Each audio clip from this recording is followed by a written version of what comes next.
యావత్తు తెలుగు పిల్లలకు, ప్రపంచ మానవ జాతికి తమ శాశ్వత తల్లిదండ్రులు వాక్ విశ్వరూపంగా అందుబాటులో ఉన్నవారిగా మమ్మల్ని ఈ దేహం సాధారణ దేహంగా చూడకండి. ఇలా డ్రెస్ చేసి కూర్చోబెట్టినా నేను దేహాన్ని కాదు, నీలా దేహాన్ని కాదు.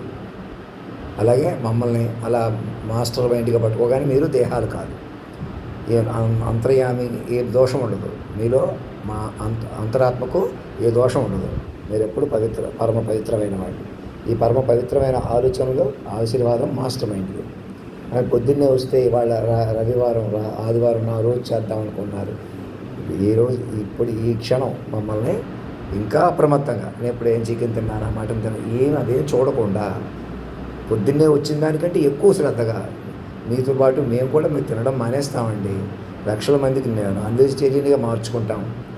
అయ్యా మీరు ఇంకా జాగ్రత్తగా ఇలా.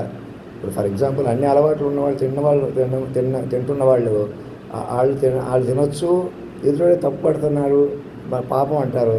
మేము పాపిష్టోళ్ళు మేము తింటాం అంటూ ఉంటారు. అలా కాదు, మీరు పాపిష్ట పుణ్యాత్ముల అని కాదు, మీ మధ్య ఉండి సాధారణ మనిషిగా మీరు కంట్రోల్ చేసుకోవచ్చు కదా. నాన్ వెజిటేరియన్ తినొచ్చు కదా, తినలేదే తిన్నానే అనుకోండి, అయినా మీరు వ్యతిరేకంగా ఏం ఫీల్ అవ్వక్కలేదు.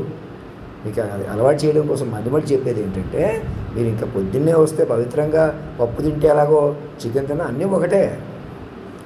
సకల జీవరాశి నేనే కదా, నేను మనిషిగా ఉండి నా ఎందుకు లయం చేసుకుంటున్నాను అనమాట.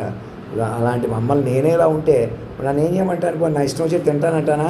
మమ్మల్ని కొలువు తీర్చుకుని హెల్త్ పరంగా మనం ఎలా తినాలి, నేనే కాదు ఇక మీదట మనం హెల్త్ పరంగా తింటాం, చక్కగా హెల్త్ చూసుకుంటాం అనమాట. అది కదా, ఇష్టం వచ్చేట్టు ఏదో తింటామా? ఏదైనా చిన్న పదార్థం కూడా మనం తినొచ్చా మనకి పట్టిందే తింటాం. ఆరోగ్యం కూడా ఎంతవరకు మందే.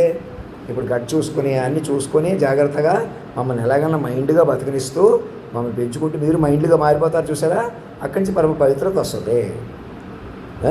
ఏమి మనిషి పంతాలు బట్టి నేను చిన్నపిల్లల నెలలో ఉంచేస్తాను, నేను బాధపడిపోతాను, మీకే నష్టం, మీరే మనుషులు ఉండిపోతారు. ఇంకా నేను అలాగని నేను ఓవర్ యాక్షన్ చేస్తాను, నాకేం ఓవర్ యాక్షన్ ఉండదు, నేను మైండ్ వైపు వెళ్ళిపోతాను. నన్ను ఎలాగైనా మైండ్ పెంచేసుకుంటే నాకు సుఖం అన్నమాట, నాకు జ్ఞానం వైపు వెళ్ళిపోతాను. నీ శరీరంగా పెళ్లి చేసుకుంటాను, ఎవరు అమ్మాయిని పెళ్లి చేసుకుంటాను మహాలక్ష్మి అవుతుంది, ఎవరో అవ్వలేరు. అలాగా నాలోనే చేరింది మహాలక్ష్మి. ఆడతన మొగతన ఒక చోట పలికారు కదా, వాళ్ళే రాముడు సీత సర్వాంతర్యామి. అది ఇంకా ఇక్కడికి వస్తే పట్టుకుంటారా, అక్కడికి వస్తే మీరే ఇప్పుడు కార్వాన్ వేసుకు వచ్చేసేయండి. ఒకసారి ఇలా రాకూడదు అని ఎందుకు అనుకుంటున్నారు?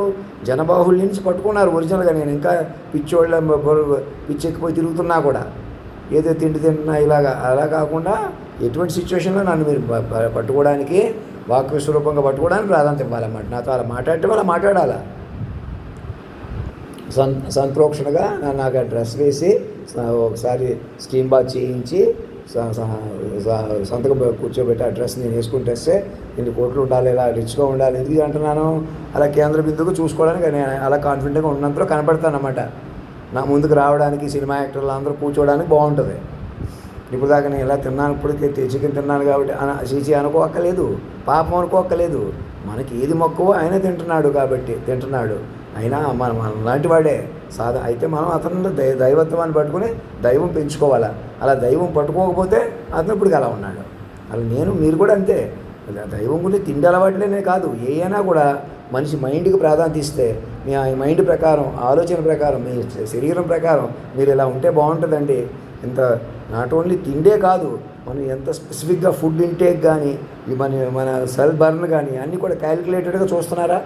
అలాంటి రీసెర్చ్ తయారు చేస్తున్నారు ఏఏ జనరేటర్ ఉపయోగించుకుని. నా బాడీ స్కాన్ నేనే చూసుకుంటున్నాను ఇలా పడుకుని. అప్పుడు ఏం తినాలో నేనే తింటాను కాదు, మీరే ఇంకా ఇలా శరీరాన్ని కష్టపెట్టడం ఎందుకు? అరగని అన్నం తిన్నాం రాను ముసలయ్య కొద్ది అలా తినలేరు కదా. ఇప్పటి నుంచి మంచి క్వాలిటేటివ్ లిక్విడ్ ఫుడ్స్, మంచి సెమీ లిక్విడ్ ఫుడ్స్ తీసుకుంటే మంచిది. అలా బతుకుదాం. ఇలా చికెన్ తిన్నంత మాత్రం పాపాత్ముడిని అయిపోయాను, పప్పు తింటే పుణ్యాత్ముడిని అయిపోయాను అని కాదు. ఏదన్నా ఒకటే, మీరు పట్టుకోవడంలో ఉందన్నమాట. పట్టుకున్న దగ్గర నుంచి ఏం తినొచ్చో కూడా మనం డిజైన్ చేసుకుంటాం. అలా లక్షల మందిని అలా కాపాడుకుంటాం, ప్రతి మైండ్ని అలా కాపాడుకుంటాం. అలా కాదు, ఇది జనాభా లోకం, వీళ్ళంత మనుషులు బతికేయాలి, నా ముఖం కూడా కొంచెం సొట్టగా ఉండేది అది వదిలిస్తున్నాను. మరి అలా ఉన్నంతలో అలా ఉన్నాను. మరి మీరు మ్యాక్సిమం ఉండేలా చూసుకోవాలా.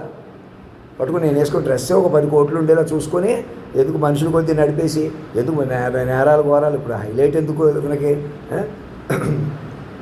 కేంద్ర బిందువుతో పట్టకపోతే మీరు మనుషులుగా ఉంటారు. మీరు నేరాలు మనుషులు కొద్దీ నడపాల్సి వస్తుంది. మన అడుగు తీసి అడుగు మీద అవ్వదు. మీరు విహారంగా ఉండండి, యాత్రగా ఉండండి, ఎలా ఉండండి. పెద్ద షిప్ ఒకటి తయారు చేసుకుని అలా అది ప్రపంచం అంతా తిరిగి రావచ్చు ఒక సంవత్సరానికి 2 ఏళ్ళకి. అలా ఆ షిప్లో అన్ని మెడికల్ ఫెసిలిటీస్ అన్నీ ఏర్పాటు చేస్తున్నారా? అలా షిప్ ఒకటి తయారు చేసుకోండి. అందరినీ ఎవరెవరు పాపం ఎక్కువ చేసిన వాళ్ళు కూడా అందరూ మైండ్లుగా మార్చుకున్నారా? మమ్మల్ని రేపు పొద్దున్న మహారాజుగా కూర్చున్న తర్వాత కూడా అలా తింటానంటాను. ఏదో తిండికి వ్యాపం ఉండదు. ఫుడ్ కూడా ఒంటికి పట్టేలా తింటాం కదా, అలాంటివే తింటాం. నేనే కాదు 10 తింటాం కదా, అలా డిసిప్లిన్ వచ్చేస్తుంది. ఇప్పుడు ఒక్కొక్కడు ఉండటం వల్లే నన్ను ఒక్కడిని వదిలేసి మీరు 1.5 కోటి కారు కొనుక్కోవాలి, ఎలక్ట్రానిక్ వెహికల్స్ కొనుక్కోవాలి అలాగా అవన్నీ కూడా అప్పటికప్పుడు. ఆ వెహికల్స్ కూడా ఒకటి అప్పుడే 1.5 కోటి 2 కోట్లు అయిపోయింది. అలాంటివి ఆ వెహికల్స్ ఇప్పుడు అవసరమా? వ్యక్తులకు అవసరమా? ఇండివిజువల్కి అవసరమా? మనందరూ కలిసి ఒక బస్సు కొనుక్కుంటాం. అలా బస్సులు అలాంటివి తయారు చేయండి. ఇండివిజువల్ వెహికల్స్ అవి తగ్గించండి బాగా. ఎవరికో ఎక్స్క్లూజివ్గా కొందరికి. మనకి అలా తిరగాలని ఉంది, మనం ఆ కారు వేసుకుని తిరుగుదామనే మా ఆశ కూడా మాయ కూడా మిమ్మల్ని సరిగ్గా తపస్సు చేయనివ్వదాం. Meditation halls, dormitories, couple dormitories, single dormitories ఇలాంటివి కట్టించుకుంటున్నారా? అలా అందరినీ మైండ్ని కాపాడుకోండి. ఆ పని మీద ఉండండి. మమ్మల్ని ఏ జనరేటర్ మీద బతికించేసుకున్నారా? నా ఏ జనరేటర్ నాకు పంపించుంటే కాబట్టి చికెన్ తిని ఉండేవాడిని కదా. ఇంకో గంటలో వస్తున్నామండి అని మీరు పంపించు. ఇంతలో కావాలి పంతంగా తింటలే, మరి టైం అయింది, భోంచేసి తినాలని మీద తినేసాను అంతే. తినకుండా ఉండలేనని కాదు, అదేమి ఉండదు. మా పప్పు అన్నం మంచి పప్పు కూడా బాగా తాలింపు పెడుతున్నాడు, బాగానే ఉంది. అలాగే ఆ పప్పు కూడా మనకు మెల్లుగా ముసలోళ్ళు అయిపోతే భారం లేదా? మా కృష్ణమైన అమ్మగారికి ఏం లేకుండా చేసేసారా? దగ్గరుండి మనుషులు తిండి లేకుండా చేసేసారు పాపం.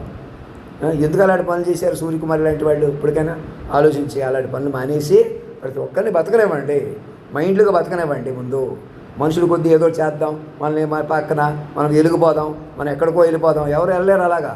మమ్మల్ని కేంద్ర బిందువుగా పట్టుకుంటేనే వీళ్ళందరినీ మైండ్లు కలుపుకొని అయ్యో మీరు చికెన్ తిన్నా మేము మా కోరికలే మీకు ఉన్నాయి, మా అలవాట్లే మా లక్షణాలు మీకు ఉన్నాయి, మీరు మాకు దగ్గర వారు, మీరు మిమ్మల్ని బతకనిస్తే మమ్మల్ని బతకనిస్తాను అంటున్నారు. కరెక్టే అది, అలాగనమాట. అంతేగాని నేను చాలా పంతుడిని, హిమాలయ పర్వతాల నుంచి వచ్చేసాను, నేనే చాలా గొప్పవాడిని అంటే అది మాయ. అది మాకే సాధ్యపడుతుంది, మేమే చేస్తాం అన్నట్టుగా మాట్లాడేవాడిని కూడా నమ్మకూడదు అంటాను. అందుకే నన్ను అర్థం చేసుకోండి అయ్యా. గప్పుకు నన్ను కొట్టినా నేను నాకు దెబ్బ పడుతుంది, నాకు గప్పుకుని ఏమైనా అవ్వచ్చు, నన్ను ఎవరో వచ్చి అడ్డుకుంటారు, అలాంటివి ఏమి ఉండవు. అదంతా మీరు మైండ్లు కొద్ది పెరుగుతుంది అనమాట, మళ్ళీ బతికించుకుంటారు. ఏమో ఇంట్లో కదా నన్ను ఇప్పటికే అలా ప్రాణాలతో చెలగాటం కాదు కదా, నేను కావాలని హెల్త్ పాడు చేసుకోను కదా. అందుకనే నేను ఏమంటానంటే ఇంక మనిషి పోలికలు ఆపేసేయండి, మనిషి పంతాలు ఆపేసేయండి. ఆ బస్సు వేసుకుని ఎదురొచ్చేసేయండి. చంద్రబాబు నాయుడు గారు నేను చికెన్ తిన్నా, మటన్ తిన్నా, ఏం తిన్నా మామూలు మంచిగా మాట్లాడదామని చూడకండి. అయ్యా మీరు ఏం చేసినా మహానుభావులు పెద్దవారిని గౌరవిస్తారని అలా మరింత అప్పుడు పొద్దున్నే ఏమి తినకుండా ఇప్పుడు మీరే వచ్చినా ఎక్కడికి ఇంకా నా దగ్గరికి మీరే రావాల్సి వచ్చినా ఇంకా టైం ఆలస్యం చేసుకోకుండా ఇక్కడికి వెళ్తే వెంటనే డ్రెస్ వేసి కూర్చోబెట్టేద్దాం అనుకున్నారు, లేదా ఇప్పుడు తిన్నాను కానీ మానేసేద్దాం, అలా కాదు. ఇంకా ఏం చూసుకోకుండా నాకు రూమ్ ఏర్పాటు చేశారా, డ్రెస్సులు రెడీ చేశారా? అలా కాదు, ఇంకా మా మనుషులు కొద్ది నడుపుదాం, ఎవరో చంపేశారు చచ్చిపోయారని అలాడితే మీకే మరి మనుషులు ఉండిపోతారన్నమాట. వాళ్ళందరినీ మైండ్లుగా మా పిల్లలుగా మార్చేసి ఇంకా వాళ్ళు కూడా మళ్ళీ నేరా చేసిన వాళ్ళు చేయించిన వాళ్ళు వేరు, కెమెరాలు వేరు, సార్వభౌమత్వం వేరు, గవర్నర్లు కాళ్ళు బొమ్మల్లా కూర్చుంటారు అంతే. సంవత్సరాల నుంచి కమ్యూనికేషన్ లేకుండా ఈమెయిల్ కూడా ఆపేసి నానా రకాల యాగలు చేసిన వాళ్ళు చేయించిన వాళ్ళు సమూలంగా ఇంటి పేరు కులం పేర్లు వాళ్ళ కాళ్ళమే పెట్టేసి నేను మనిషిని ఎవరినో చంపడం సెక్స్ చేయడం కాకుండా మిమ్మల్ని మీరు చంపేసుకోండి. ఎందుకంటే ఇంక మనుషులుగా ఉండకండి. మా మైండ్ మా అనుసంధానం జరిగిపోయి ఈ క్షణం ఆధార్ కార్డులతో నెంబర్ కూడా తీసేసుకోండి. మాస్టర్ మైండ్ మా చుట్టూ మైండ్ నెంబర్ మీద నాకు ఎంత తెలివి ఉంది అది ఉందని చైల్డ్ మైండ్ ప్రాంప్ట్ లేదా మైండ్ ప్రాంప్ట్ ఎందుకు అంటున్నానో అక్కడి నుంచి కొత్త జీవితాలు వస్తాయి. జీవితం ఒక మైండ్ వస్తుంది చక్కగా, యాంత్రికత్వం అయిపోద్ది, ఏదో అయిపోద్ది. ఇప్పుడే యాంత్రికత్వంలో కొట్టుకుపోతున్నారు. మా వల్ల మైండ్ వస్తుంది, ఎలాగైనా మైండ్ గ్రూ పడతారు. తపస్సు, ఆధునిక తపస్సు, యోగిని నేను, పురుషోత్తముడిని. నా హెల్త్ అన్నీ కూడా నన్ను మైండ్గా పట్టుకోవడం వల్ల నా మైండే కాదు హెల్తే కాదు, నేను మరణమే నేను ఫార్మేట్గా ఎప్పుడూ ఉంటాను. మామూలుగా హెల్త్ బాగుంటాం అంటే మెరుగ్గా బతకటం, ఇంకో 10 ఏళ్ళు బతకటం, అది కూడా ఎప్పుడు పడిపోతామో తెలియదు ప్రపంచం. అలా కాదు, నేను ముందే చెప్పిన ఫార్మేట్ ప్రకారం మరణించను. అలా మరణించకుండా చూసుకుంటారు, ఈ శరీరాన్ని కూడా అలా చూసుకుంటారు. అలా నేను మా యోగీశ్వరుణ్ణి, పురుషోత్తముణ్ణి, నన్ను మైండ్గా పట్టుకుని మీరు మైండ్గా బతికే మహత్తర అవకాశం ఉన్నవాడిని. ధర్మో రక్షతి రక్షత, సత్యమేవ జయతే.